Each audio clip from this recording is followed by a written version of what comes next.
എപ്പിസോഡിന്റെ തുടക്കത്തിൽ ലീജുൻ ഇവിടെ വരെ എങ്ങനെയാണ് എത്തിപ്പെട്ടത് എന്നുള്ള കാര്യങ്ങളാണ് കാണിക്കുന്നത്. ഗാമിന്റെ ലക്ഷ്യം എന്താണോ അതിന്റെ നേരെ ഓപ്പോസിറ്റ് ആയിരുന്നു ലീജുന്റെ ലക്ഷ്യം. ഗാമിൻ എല്ലാ റിസ്കും എടുത്ത് യുസെങ് ഹൈസ്കൂളിൽ ചേർന്നത് പഠിക്കാനായിരുന്നെങ്കിൽ ലീജുന് ചെറുപ്പം തൊട്ടേ നല്ല ഫൈറ്റർ ആവണമെന്ന് ചെയ്തു നോക്കുന്നുണ്ട്. നല്ലൊരു സ്ട്രോങ് ഫൈറ്റർ ആവണമെന്നുണ്ടെങ്കിൽ യുസെങ് ടെക്നിക്കൽ ഹൈസ്കൂളിൽ ചേർന്നാൽ മതി എന്ന് വേറെ കുട്ടികൾ പറയുന്നത് കേട്ടിട്ടാണ് ലീജുൻ ഈ സ്കൂളിൽ ചേരുന്നത്. ആദ്യമായി സ്കൂളിലെത്തി ക്ലാസ് റൂമിലേക്ക് കയറി ചെല്ലുമ്പോൾ അവിടെ തല്ല് നടക്കുന്നത് കണ്ട് അവന് സന്തോഷമാണ് ഉണ്ടാവുന്നത്. എത്രയൊക്കെ ശ്രമിച്ചിട്ടും ഒന്നും ശരിയാവുന്നില്ല. പക്ഷേ വിട്ടുകൊടുക്കാൻ ലീജുൻ തയ്യാറായിരുന്നില്ല. ആ ഒരു സമയത്താണ് നമ്മുടെ സ്റ്റഡി ഗ്രൂപ്പിൽ ഉൾപ്പെടുത്താൻ കഴിയില്ല. അവൻ ആപ്ലിക്കേഷൻ ഫോം ഫിൽ ചെയ്ത് തന്നത് എൻ്റെ ഫൈറ്റ് കണ്ടിട്ടാണ്, അല്ലാതെ പഠിക്കാനുള്ള ആഗ്രഹം കൊണ്ടല്ല. ഫൈറ്റിന്റെ റാങ്ക് എങ്ങനെ ഇംപ്രൂവ് ചെയ്യണം എന്നതാണ് അവന്റെ ലക്ഷ്യം എന്നൊക്കെ ഗാമിൻ മറ്റുള്ളവരോട് പറയുകയാണ്. ലീജുൻ ആവട്ടെ ലൈബ്രറിയുടെ പുറത്തു നിന്നുകൊണ്ട് എന്നെ അകത്തേക്ക് കയറ്റി വിടൂ, ഇതും ഒരു സ്റ്റഡി അല്ലേ, ഫൈറ്റിംഗ് സ്റ്റഡി. ഒറ്റ തവണ നീ എന്നോട് ഫൈറ്റ് ഒന്ന് ചെയ്തു നോക്ക്, അല്ലെങ്കിൽ എന്നെ ഒന്ന് ട്രെയിൻ ചെയ്യൂ എന്നൊക്കെ പറയുന്നുണ്ടെങ്കിലും ഗാമിൻ അതൊന്നും മൈൻഡ് ചെയ്യുന്നതേയില്ല. അവസാനം സഹികെട്ട് ഓക്കെ ഞാൻ പഠിക്കാൻ തയ്യാറാണ് എന്ന് ലീജൻ പറഞ്ഞതും ഗാമിൻ ഉടൻ തന്നെ വാതിൽ തുറന്നു കൊടുക്കുന്നുണ്ട്. ശരിക്കും നീ പഠിക്കാൻ റെഡിയാണോ എന്ന് ഗാമിൻ ചോദിക്കുമ്പോൾ അവൻ റെഡിയാണ് എന്ന് തന്നെ പറയുന്നുണ്ട്. അങ്ങനെ അവനെ അകത്തേക്ക് കൊണ്ടുവന്ന് ഞങ്ങൾ ടീച്ചറെ കാണാൻ ഹോസ്പിറ്റലിലേക്ക് പോവുകയാണ്, അപ്പോൾ ഞങ്ങൾ വരുന്നതിന് മുമ്പ് നീ ഇത് സോൾവ് ചെയ്യണം, എന്നാൽ നിന്നെ ഈ ഗ്രൂപ്പിൽ ആഡ് ചെയ്യാമെന്ന് പറഞ്ഞ് ഒരു മാത്സ് നോട്ട്ബുക്ക് എടുത്തു കൊടുത്ത് ഗാമിനും കൂട്ടരും അവിടെ നിന്നും പോകുന്നുണ്ട്. ലീജുൻ സ്റ്റഡി ഗ്രൂപ്പിൽ ജോയിൻ ചെയ്യണമെന്ന വാശിയോടെ തന്നെ തല പുകച്ച് സോൾവ് ചെയ്യാൻ ശ്രമിക്കുകയാണ്. സമയം പോകുന്നതൊന്നും അവൻ അറിയുന്നതേയില്ല. ആ സമയം അവിടേക്ക് ഒരു ഗാങ്സ്റ്ററിനെ പോലെ ഒരാൾ കടന്നു വന്ന് അവനെ അടിമുടിയൊന്ന് നോക്കി നീയാണോ ഗാമിൻ എന്ന് ചോദിച്ച് എൻ്റെ കൂടെ വാ എന്ന് പറയുമ്പോൾ അവൻ മനസ്സിലാവാത്തതുപോലെ നോക്കുന്നത് കണ്ട് 10th ഗ്രേഡിലെ നമ്പർ 1 ഗാമിൻ നീയല്ലേ, വാ നമുക്കൊരു ടെസ്റ്റ് നടത്തിയിട്ട് വരാം എന്ന് പറയുകയാണ്. ടെസ്റ്റ് എന്ന് കേട്ടതും അവൻ അതെ ഞാനാണ് ഗാമിൻ എന്ന് പറഞ്ഞ് അയാളുടെ കൂടെ കാറിൽ കയറി പോവുകയാണ്. ഇതെല്ലാം യോബ് കാണുന്നുണ്ടായിരുന്നു. ഇതേ സമയം ഹോസ്പിറ്റലിൽ ടീച്ചറെ കാണാൻ ഡിറ്റക്റ്റീവ് വരുന്നുണ്ട്. കുറെ കാലമായല്ലോ നമ്മൾ തമ്മിൽ കണ്ടിട്ട്, അന്നത്തെ ആ കേസിന് ശേഷം ഇതുവരെ പിന്നെ കണ്ടിട്ടില്ലല്ലോ എന്നൊക്കെ ഡിറ്റക്റ്റീവ് പറയുന്നതിൽ നിന്ന് അവർ തമ്മിൽ നേരത്തെ പരിചയമുണ്ടെന്ന് നമുക്ക് മനസ്സിലാക്കാം. ലീജുവിനെയും കൊണ്ട് അയാൾ ഒരു ലക്ഷറീസ് കാറിൽ പോയിക്കൊണ്ടിരിക്കുകയാണ്. പിന്നീട് ലീജുവിന്റെ ചെറുപ്പകാലമാണ് ഫ്ലാഷ് ബാക്കിലൂടെ കാണിക്കുന്നത്. ലീജുവിനെ കുറച്ച് കുട്ടികൾ ബുള്ളി ചെയ്യുമ്പോൾ ആന്റി എന്നൊരു കുട്ടി വന്ന് അവനെ രക്ഷിക്കുന്നുണ്ട്. എനിക്കെന്താ അവരോടൊന്നും എതിർത്ത് നിൽക്കാൻ കഴിയാത്തത്, ഞാൻ എന്താ സ്ട്രോങ് ആവാത്തത് എന്നവൻ വിഷമത്തോടെ ആന്റിയോട് ചോദിക്കുമ്പോൾ നീ വീക്കൊന്നുമല്ലടാ, നീ ഇതുവരെ സ്ട്രോങ് ആയിട്ടില്ല, അതുകൊണ്ടാണ്. ഒരു ദിവസം നീ നല്ല പവർഫുൾ ആയിട്ട് എന്നെ നീ പ്രൊട്ടക്ട് ചെയ്യും, എനിക്ക് നല്ല വിശ്വാസമുണ്ട് ആ കാര്യത്തിൽ, അതുവരെ ഞാൻ നിന്നെ കെയർ ചെയ്യാം എന്നൊക്കെ അവൻ മറുപടി പറയുന്നുണ്ട്. അവർ വലുതായപ്പോൾ ഞാൻ ടെസ്റ്റ് പാസ്സായി, ഇപ്പോൾ യോൺബേഗ് ഗാങ്ങിലെ മെമ്പറാണ്, അതുകൊണ്ട് എന്നെ നീ ഇനി അന്വേഷിച്ച് വരരുത് എന്നൊക്കെ പറഞ്ഞ് ആൻറ്റി കുറച്ച് ഗാങ്സ്റ്റേഴ്സിൻ്റെ കൂടെ പോകുന്നതാണ് കാണിക്കുന്നത്. ഇതെല്ലാം ആലോചിച്ചുകൊണ്ടാണ് ലീജൻ കാറിലിരിക്കുന്നത്. കുറച്ചു ദൂരം ചെന്നപ്പോൾ ലീജുവിന് പരിചിതമില്ലാത്തൊരു സ്ഥലത്ത് കാറ് നിർത്തി ഇറങ്ങിക്കോളാൻ പറഞ്ഞ് അയാൾ മുന്നിലൂടെ ഒരു ബിൽഡിങ്ങിലേക്ക് നടക്കുകയാണ്. ചുറ്റുപാടും വീക്ഷിച്ചുകൊണ്ട് തെല്ലൊരു ഭയത്തോടെ ലീജുനും പിന്നാലെ പോകുന്നുണ്ട്. അകത്തേക്ക് കടന്ന അയാൾ ഒരു ഗേറ്റ് തുറന്നുകൊണ്ട് പറയുന്നു, എൻ്റെ പേര് ജംഹോ, വൈബി ഫാമിലിയിലേക്കുള്ള മെമ്പേഴ്സിനെ സ്കൗട്ട് ചെയ്യുന്നത് ഞാനാണ്. യോംബേഗ് ഗാങ്ങിന് വേണ്ടി ബാക്കപ്പ് ഫൈറ്ററിനെ തിരഞ്ഞെടുക്കാനുള്ള ടെസ്റ്റാണിത്.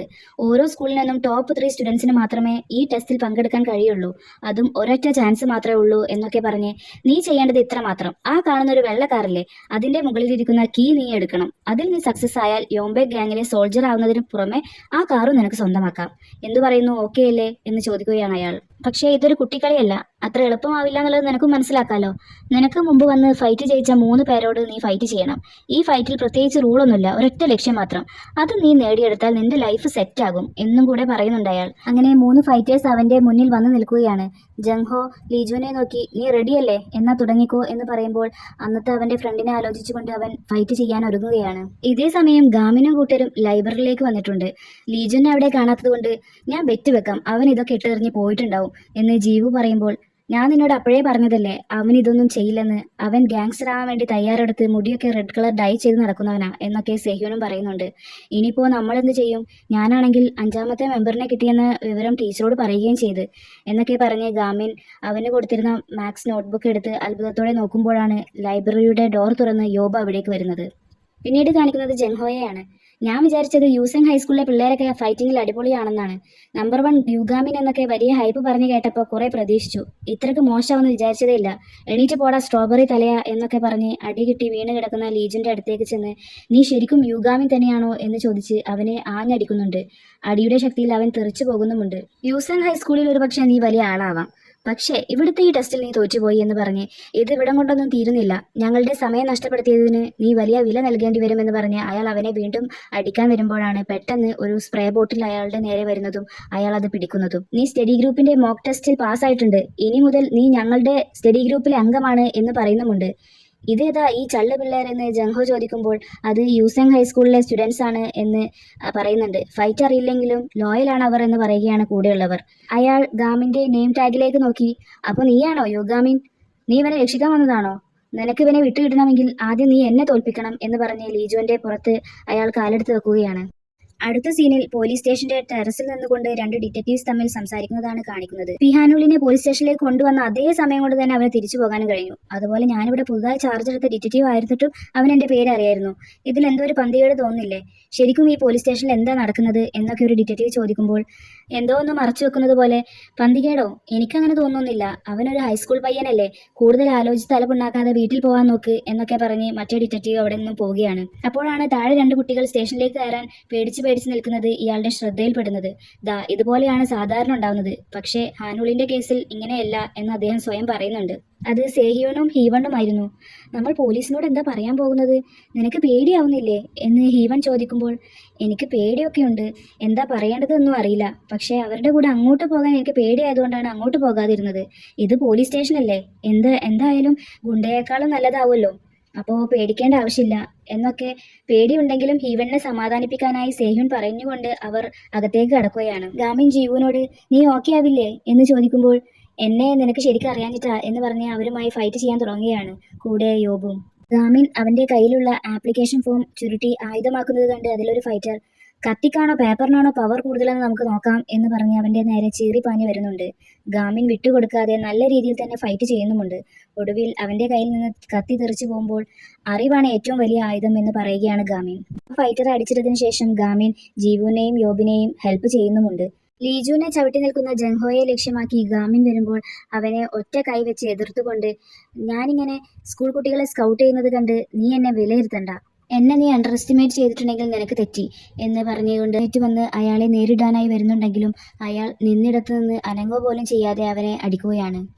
ലീജുവിന്റെ ദേഹത്ത് ചവിട്ടി നിൽക്കുന്നത് മാറ്റാനാണ് ഗാമിൻ മനഃപൂർവ്വം ആ അടിയൊക്കെ വാങ്ങിയതെന്ന് മനസ്സിലാക്കിയ അയാൾ നീ ഇത് മനഃപൂർവ്വം ചെയ്തതാണല്ലേ എന്ന് ചോദിക്കുമ്പോൾ പരിക്ക് പറ്റിയിട്ടുള്ള അവനക്ക് നല്ല പെയിൻ ഉണ്ടാവും, അവന്റെ മേൽ ചവിട്ടി നിൽക്കരുത് എന്ന് പറയുകയാണ് ഗാമിൻ. അപ്പോൾ അവന്റെ മേൽ ചവിട്ടുന്നത് ഒഴിവാക്കാനാണല്ലേ, വാട്ട് എ കൂൾ ക്ലബ് എന്ന് അയാൾ കളിയാക്കി പറയുമ്പോൾ ഇതൊരു ക്ലബ്ബല്ല സ്റ്റഡി ഗ്രൂപ്പാണ് എന്ന് പറഞ്ഞ് അയാൾക്ക് നേരെ അടിക്കാനായി ഓടുകയാണ്. പിന്നീട് അവിടെ ഒരുന്നുണ്ട്. നീയാണെന്ന് പ്രിട്ടൻഡ് ചെയ്തിട്ടാണ് അവൻ ഈ ടെസ്റ്റിൽ പങ്കെടുക്കാൻ വന്നത്, അവന് ഫൈറ്റ് എന്താന്ന് പോലും അറിയില്ല, അവൻ നിനക്കൊരു പാരയാണ്, എന്നിട്ട് നീ എന്തിനാ അവനെ ഡിഫെൻഡ് ചെയ്യുന്നത്, അവനെ രക്ഷിക്കാൻ നോക്കുന്നത് എന്നൊക്കെ അയാൾ ചോദിക്കുമ്പോൾ ഗാമിൻ എഴുന്നേറ്റ് നിന്ന് അവൻ എനിക്കൊരു പാരയല്ല, ഒരു എതിരാളിയാണ് എന്ന് പറയുകയാണ് ഗാമിൻ. അവൻ ഉദ്ദേശിച്ചത് പഠിത്തത്തിന്റെ കാര്യത്തിലാണ് കേട്ടോ. ഇത് കേൾക്കുമ്പോൾ ലീജോന് ഓർമ്മ വരുന്നത് നീ ഒരിക്കലും എനിക്കൊരു എതിരാളിയേ അല്ല, നിനക്കതിനുള്ള യോഗ്യതയില്ല എന്ന് അവന്റെ ഫ്രണ്ട് പറയുന്നതാണ്. ഗാമിൻ സീരിയസ് ആയി അയാളോട് ഞാൻ ആ ടെക്നിക്ക് യൂസ് ചെയ്യുന്നത് കൊണ്ട് കുഴപ്പമില്ലല്ലോ, ഇത് വളരെ അപകടം പിടിച്ച ടെക്നിക്ക് ആയതുകൊണ്ട് എന്നോട് ഒരിക്കലും യൂസ് ചെയ്യരുതെന്ന് അങ്കിൾ പറഞ്ഞിട്ടുണ്ട് എന്നവൻ പറയുമ്പോൾ പുച്ഛത്തോടെ എടാ ചെക്ക, അപകടം പിടിച്ചതൊന്നും ചെയ്യാൻ നിൽക്കണ്ട, നിനക്കെന്നെ കേട് എന്ന് പറയുമ്പോൾ എനിക്കല്ല നിങ്ങൾക്കാണ് എന്ന് തിരിച്ചു പറഞ്ഞ് അയാളെ അറ്റാക്ക് ചെയ്യുകയാണ്. അതിഗംഭീരം ഒരു കാർ അവന്റെ നേരെ ചീറിപ്പാഞ്ഞു വരുന്നത് യോബ് കാണുന്നത്. യോബ് ഗാമിനോട് മാറി നിൽക്കാൻ വിളിച്ചു പറയുമ്പോഴേക്കും ലീജുൻ എഴുന്നേറ്റ് ഓടി വന്ന് അവനെ രക്ഷിക്കാനായി പിടിച്ചു ഉന്തുകയാണ്. ഗാമിൻ അവന്റെ കയ്യിൽ പിടിച്ച് അവനെയും കാർ ഇടിക്കുന്നതിൽ നിന്ന് രക്ഷിക്കുന്നുണ്ട്. ജീവു തെറി വിളിച്ച് നിനക്കെന്താ കണ്ണില്ലേ എന്നൊക്കെ ചോദിക്കുമ്പോൾ അത് അവനെ ഇടിക്കാനായി മനഃപൂർവ്വം ചെയ്തതാണ് എന്ന് പറയുന്നുണ്ട് യോബ്. കാറിൽ നിന്നിറങ്ങിയ മിൻഹ്വാൻ യുഗാമിനോട് ഞങ്ങളുടെ ഗ്യാങ്ങിൽ ജോയിൻ ചെയ്യാൻ നിനക്ക് ഇൻട്രസ്റ്റ് ഉണ്ടോ, ആർമി മാനേജറിന്റെ റോള് നിനക്ക് പെർഫെക്റ്റ് ആയിരിക്കും എന്നൊക്കെ പറയുമ്പോൾ ഗാമിൻ പുച്ഛിച്ച് ചിരിച്ച് ലീജുവിനെയും താങ്ങി പിടിച്ച് പോകാൻ നിൽക്കുകയാണ്. ഓ എന്തൊരു ലോയാലിറ്റിയാണ് നിനക്ക് എന്ന് കളിയാക്കി മിൻഹാൻ പറയുമ്പോൾ ഞങ്ങൾ കോളേജിൽ പോവാനാണ് തയ്യാറെടുക്കുന്നത്, അല്ലാതെ ഒരു ഗാങ്സ്റ്റർ ആവാനല്ല എന്ന് പറയുകയാണ് ഗാമിൻ. കോളേജിലോ, നിനക്കെന്താ ഭ്രാന്താണോ, മോശം മോശം, അപ്പോൾ നീ എൻ്റെ ടൈപ്പല്ല എന്നൊക്കെ കളിയാക്കി പറയുമ്പോഴാണ് അടുത്ത് നിൽക്കുന്ന യോബിനെ അവൻ ശ്രദ്ധിക്കുന്നത്. അവനെ മോക്ക് ചെയ്യുന്നത് പോലെ അല്ല നീയും ഞങ്ങളുടെ സ്കൂളിലാണോ പഠിക്കുന്നത്? അവനെ ചേസ് ചെയ്ത് യോബും പിന്നാലെ പോകുന്നുണ്ട്. ആ സമയത്താണ് പോലീസ് കാറിൽ ഹീവണും സേഹ്യൂണും അങ്ങോട്ട് വരുന്നത്. പോലീസും ആംബുലൻസും എത്തി പരിക്കേറ്റവരൊക്കെ കൊണ്ടുപോകുകയാണ്.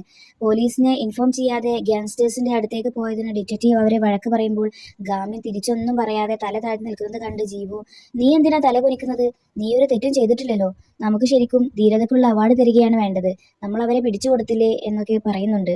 നിങ്ങൾ ചെയ്തത് പൂർണ്ണമായും ശരിയല്ലെങ്കിലും യോംബെ ഗാങ്ങിലെ മെമ്പറെ തന്നെ പിടിക്കാൻ നിങ്ങൾ കാരണം ഞങ്ങൾക്ക് കഴിഞ്ഞു. പക്ഷേ ഇങ്ങനെ ഒറ്റയ്ക്ക് വരുന്നത് ബുദ്ധിയല്ല എന്നൊക്കെ പറഞ്ഞു കൊടുക്കുന്നുണ്ട് ഡിറ്റക്റ്റീവ്.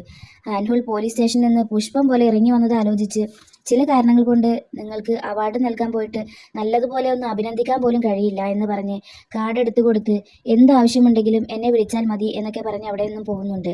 പോലീസ് പോയതിനു ശേഷം അവർ നോക്കുമ്പോൾ ഗാമിനെ കാണുന്നില്ല. അവൻ ബസ്സിലിരുന്ന് അമ്മയോട് സംസാരിക്കുന്നതാണ് അടുത്ത സീനിൽ കാണിക്കുന്നത്. നീ എവിടെ? 10 മണി കഴിഞ്ഞല്ലോ, നിന്നോട് പറഞ്ഞിട്ടുള്ളതല്ലേ 10 മണിക്ക് മുമ്പായി വീട്ടിലെത്തണമെന്നത് എന്നൊക്കെ അമ്മ പറയുമ്പോൾ, എൻ്റെ ഒരു ഫ്രണ്ട് പ്രോബ്ലത്തിൽ പെട്ടപ്പോൾ അവനെ ഹെൽപ്പ് ചെയ്യാൻ പോയതായിരുന്നു, ഇനി ഇത് ആവർത്തിക്കില്ല എന്നൊക്കെ ഗാമിൻ അമ്മയോട് പറയുന്നുണ്ട്. ഇതേ സമയം ടീച്ചർക്ക് ഡിറ്റക്റ്റീവിന്റെ കോൾ വരുന്നുണ്ട്. നിങ്ങളുടെ സ്റ്റഡി ഗ്രൂപ്പിലെ കുട്ടികൾ യോംബെ ഗാങ്ങിന്റെ തലവനെ പിടിക്കാൻ ഞങ്ങളെ സഹായിച്ചു. നിങ്ങൾക്ക് യൂസ് ആൻഡ് ടെക്നിക്കൽ ഹൈസ്കൂളിൽ നല്ല ചേഞ്ച് കൊണ്ടുവരാൻ സാധിക്കും. പക്ഷേ നിങ്ങൾ കൂടുതൽ അപകടത്തിലേക്കാണ് പോയിക്കൊണ്ടിരിക്കുന്നത്, സൂക്ഷിക്കണം എന്നൊക്കെ അവർ ടീച്ചറിനോട് ഫോണിലൂടെ പറയുന്നുണ്ട്. അടുത്ത സീനിൽ കാണിക്കുന്നത് മിൻഹ്വാനും ഹാൻഹുളും സംസാരിക്കുന്നതാണ്. യോംബേക്കിന്റെ തലവനെ അടിച്ചിടണമെങ്കിൽ ഗാമിൻ ചില്ലറക്കാരനല്ല എന്നൊക്കെ മിൻഹ്വാൻ പറയുമ്പോൾ അതൊന്നും ഗൗനിക്കാതെ ഹാൻഹുൾ ഗാമിന്റെ ഫോട്ടോക്ക് സ്റ്റാർ ഇട്ടുകൊണ്ടിരിക്കുകയാണ്. ഇത് കണ്ട മിൻഹ്വാൻ, കുറേ കാലത്തിന് ശേഷമാണല്ലോ നീ ഒരാൾക്ക് 4 സ്റ്റാർ ഇടുന്നത് എന്ന് പറയുമ്പോൾ, കാര്യങ്ങളൊക്കെ നല്ല ഇൻട്രസ്റ്റിംഗ് ആയിക്കൊണ്ടിരിക്കുകയാണ് എന്ന് മറുപടി പറയുന്നുണ്ട് അവൻ. ഗാമിൻ തന്റെ റൂമിലിരുന്ന് പഠിക്കാൻ തുടങ്ങുമ്പോഴാണ് ഫോണിൽ മെസ്സേജ് വരുന്ന സൗണ്ട് കേൾക്കുന്നത്. എല്ലാവരും ചേർന്ന് ഒരു ഗ്രൂപ്പ് ഉണ്ടാക്കിയിട്ടുണ്ടായിരുന്നു. ഗാമിൻ എവിടെ പോയി? അവൻ ഓടിപ്പോയോ? ഗ്രൂപ്പിൽ ജോയിൻ ചെയ്യാത്തതെന്താ എന്നൊക്കെ ഓരോരുത്തരുടെയും അഭിപ്രായം പറയുമ്പോഴാണ് ലീജൻ ഹോസ്പിറ്റലിൽ കിടക്കുന്ന ഫോട്ടോ അയക്കുന്നത്. അത് കണ്ടപ്പോൾ ഗാമിൻ, നീ ഓക്കെ അല്ലേ എന്നൊക്കെ അവനോട് ചോദിക്കുമ്പോൾ, ഞാൻ ഓക്കെയാണ്, ഡോണ്ട് വറി, ഇന്ന് എന്നെ സഹായിച്ചതിന് എല്ലാവർക്കും താങ്ക്സ് എന്നൊക്കെ അവൻ മറുപടി പറയുന്നുണ്ട്. ഇത് കേട്ട് അവരൊക്കെ ചിരിക്കുന്നുമുണ്ട്. ഇപ്പോൾ നമ്മുടെ സ്റ്റഡി ഗ്രൂപ്പിന് വേണ്ട മെമ്പേഴ്സൊക്കെ ആയില്ലേ, അടുത്ത പ്ലാൻ എന്താ, അടുത്ത പരിപാടി എന്താ എന്ന് ജീവു ചോദിക്കുമ്പോൾ ഗാമിനോട് എന്തെങ്കിലും മറുപടി പറയാൻ ആവശ്യപ്പെടുന്നുണ്ട് സേഹ്യുൻ. ഒരു ദിവസം 14 മണിക്കൂർ പഠിക്കണം എന്ന് ഗാമിൻ റിപ്ലൈ ചെയ്യുമ്പോൾ, നിനക്ക് മരിക്കാൻ ആഗ്രഹമുണ്ടോ എന്ന് ചോദിക്കുന്നുണ്ട് അവർ. അടുത്ത സീനിൽ പതിവ് എക്സസൈസ് ചെയ്യുന്ന ഗാമിനെയും സ്റ്റഡി ഗ്രൂപ്പിന് ഹെൽപ്പ് ആവുന്ന വീഡിയോസ് കാണുന്ന ഹീവണിനെയും ജീവുവിനെയും മാത്സ് പ്രോബ്ലം സോൾവ് ചെയ്യുന്ന ലീജുവിനെയും സേഹ്യുവിനെയും മാറി മാറി കാണിക്കുന്നുണ്ട്. അവരെല്ലാവരും തമ്മിൽ നല്ലൊരു ഫ്രണ്ടിൽ വെച്ച് ഗ്യൂജിൻ അവരെ തടഞ്ഞുകൊണ്ട്, വിന്റർ സീസൺ ആയെന്നറിയില്ലേ, യൂണിഫോമിന്റെ കോട്ട് ധരിക്കാത്തതെന്താ, നിയമം തെറ്റിക്കാനുള്ള പ്ലാൻ ആണോ എന്ന് ചോദിച്ച് വീട്ടിൽ പോയി കോട്ട് ഇട്ടിട്ട് വരുവാൻ ആവശ്യപ്പെടുകയാണ്. ജീവുവിന് ദേഷ്യം വന്ന്, നീ എന്താ കളിയാക്കാണോ എന്ന് ചോദിച്ച് അടിക്കാൻ വരുമ്പോൾ ലീജുൻ തടയുന്നുണ്ട്. എന്തേ പറ്റില്ലേ, അപ്പോൾ പിന്നെ പെനാൾട്ടി വാങ്ങാൻ തയ്യാറായിക്കോ എന്ന് പറയുകയാണ് ഗ്യൂജിൻ. അതിന്റെ ആവശ്യമൊന്നുമില്ല എന്ന് പറഞ്ഞ് ടീച്ചർ അങ്ങോട്ട് വരുന്നത് അപ്പോഴാണ് അവർ കണ്ടത്. ടീച്ചറെ ഹെൽത്തിയായി കണ്ടപ്പോൾ അവർക്കെല്ലാവർക്കും നല്ല സന്തോഷമാവുന്നുണ്ട്. വിന്റർ സീസൺ സ്റ്റാർട്ട് ചെയ്യുന്നത് മെയ് മുതലല്ലേ, സ്കൂൾ റൂൾ അനുസരിച്ച് ഏപ്രിൽ ലാസ്റ്റ് വരെ നമുക്ക് സ്പ്രിംഗ് സീസണിന്റെ യൂണിഫോം യൂസ് ചെയ്യാലോ, അതൊന്നും DC മെമ്പേഴ്സിന് അറിയില്ലേ എന്നും കൂടെ ടീച്ചർ ചോദിക്കുന്നുണ്ട്. അപ്പൊ ഇനി ഇവർക്ക് പോവാലോ, ശിക്ഷയുടെ ഒന്നും ആവശ്യമില്ലല്ലോ എന്ന് പറഞ്ഞ് ടീച്ചർ പോകുമ്പോൾ അവരും കൂടെ പോകുന്നുണ്ട്. ടീച്ചർ ഇപ്പോൾ ഓക്കെ അല്ലേ, നിങ്ങൾ പെട്ടെന്ന് ഡിസ്ചാർജ് ആയല്ലോ എന്നൊക്കെ ടീച്ചർ ഇത് കണ്ട് ചിരിച്ചുകൊണ്ട്, അപ്പോൾ നീയാണല്ലേ ലീജുൻ എന്ന് ചോദിക്കുമ്പോൾ അവൻ സല്യൂട്ട് ചെയ്തുകൊണ്ട്, അതെ, ഐ റെസ്പെക്ട് യു എന്നൊക്കെ പറയുന്നുണ്ട്. ശേഷം, ഞാൻ വൈസ് പ്രിൻസിപ്പളെ കണ്ടിട്ട് വരാം, നിങ്ങൾ ആദ്യം പോയിക്കോ എന്നൊക്കെ പറഞ്ഞ് ടീച്ചർ അവിടെ നിന്നും പോകുന്നുണ്ട്.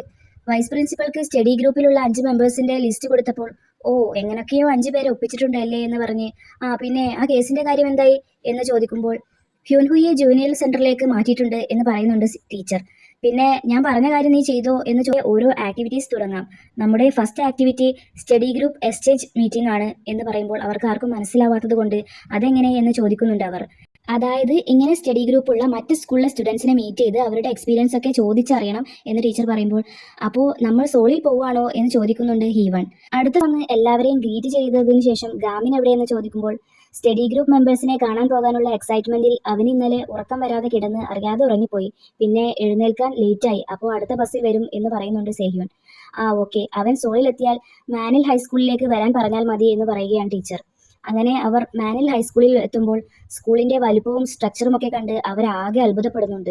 ഇതെന്താ വല്ല കോളേജോ യൂണിവേഴ്സിറ്റിയോ ആണോ എന്ന് ലീജുനും, നമ്മളെപ്പോലെ താഴെയുള്ളവർക്ക് ഇവിടെ കയറാൻ കഴിയുമോ എന്ന് ഹീവണും, എനിക്ക് ആകെ പേടിയാകുന്നുണ്ട് എന്ന് സേഹ്യുനും പറയുമ്പോൾ, പേടിക്കേണ്ട ഒരു ആവശ്യമില്ല എന്ന് ടീച്ചറും പറയുന്നുണ്ട്. അപ്പോഴാണ് അവിടേക്ക് ടീച്ചറിന്റെ ഫ്രണ്ട് ആയിട്ടുള്ള, അതായത് കൂടെ പഠിച്ചിട്ടുള്ള ഒരു ടീച്ചർ, ഇപ്പോൾ ഈ സ്കൂളിലെ ടീച്ചറാണ് അവിടേക്ക് കടന്നു വരുന്നത്. അവരെല്ലാം പരസ്പരം പരിചയപ്പെട്ടതിന് ശേഷം സ്കൂളിന്റെ അകത്തേക്ക് കടക്കുകയാണ്. അങ്ങനെ ആ ടീച്ചർ ഇവരെ ആ സ്കൂളിലെ സ്റ്റഡി റൂമിലേക്ക് കൊണ്ടുപോവുകയാണ്. അവിടുത്തെ സെറ്റപ്പും കുട്ടികൾക്ക് പഠിക്കാൻ ഒരുക്കിയ സൗകര്യങ്ങളൊക്കെ കണ്ട് അവരാകെ അത്ഭുതപ്പെടുന്നുണ്ട്. നമ്മുടെ സ്റ്റഡി ഗ്രൂപ്പിലെ കുട്ടികളെയും അവിടുത്തെ സ്റ്റഡി ഗ്രൂപ്പിലെ കുട്ടികളെയും പരിചയപ്പെടാനായി ഒരുമിച്ച് ഒരു ടേബിളിന് അപ്പുറവും ഇപ്പുറവും ഇരുത്തിയിരിക്കുകയാണ്. നമ്മുടെ മെമ്പേഴ്സിന് അവരുടെ മേൽ നിന്ന് കണ്ണെടുക്കാൻ കഴിയുന്നില്ല. അവരുടെ ബുക്സും അവർ യൂസ് ചെയ്യുന്ന മോഡേൺ പെന്നും പഠിക്കാനുള്ള ടാബ്ലറ്റും ഒക്കെ കണ്ട് വിശ്വസിക്കാനാവാതെ ഇരിക്കുകയാണ് സേഹ്യുനും ഹീവണും. അവരാകട്ടെ ഇവരെ മൈൻഡ് പോലും ചെയ്യാതെ പഠിത്തത്തിൽ പഠനത്തിൽ കോൺസെൻട്രേറ്റ് ചെയ്തിരിക്കുകയാണ്. നമ്മൾ ഒന്നുമില്ലാത്തവരായതുകൊണ്ടാവും അവർക്ക് നമ്മളെ മൈൻഡ് ഇല്ലാത്തത് എന്നൊക്കെ ഇവർക്ക് തോന്നുന്നുണ്ട്. അവർ ഗാമിനെ കുറിച്ച് പറയുമ്പോഴാണ്, എടാ നീ സ്കൂളിന്റെ പേര് ഗാമിന് മെസ്സേജ് അയച്ചതല്ലേ, അവൻ എത്തേണ്ട സമയം കഴിഞ്ഞല്ലോ എന്ന് ലീജുൻ ജീവുവിനോട് ചോദിക്കുന്നത്. ആ ഞാൻ മെസ്സേജ് അയച്ചിട്ടുണ്ട്, ഗ്രൂപ്പിലാണ് അയച്ചിട്ടുള്ളത് എന്ന് അവൾ മറുപടിയും പറയുന്നുണ്ട്. ലീജുനും ജീവുവും കളിയായി പറഞ്ഞത് ഇപ്പൊ കാര്യമായി. ഗാമിൻ നല്ല സന്തോഷത്തോടെ വളരെ ഉത്സാഹത്തോടെ ആ സ്കൂൾ തന്നെയാണെന്ന് ഉറപ്പിച്ച് അകത്തേക്ക് പോവുകയാണ്. ഒരു വിജനമായ സ്ഥലത്തെ ആളനക്കൊന്നുമില്ലാത്ത ഒരു പഴയ സ്കൂൾ കെട്ടിടമായിരുന്നു അത്. ഇവിടെ വെച്ചാണ് ഈ എപ്പിസോഡ് അവസാനിക്കുന്നത്.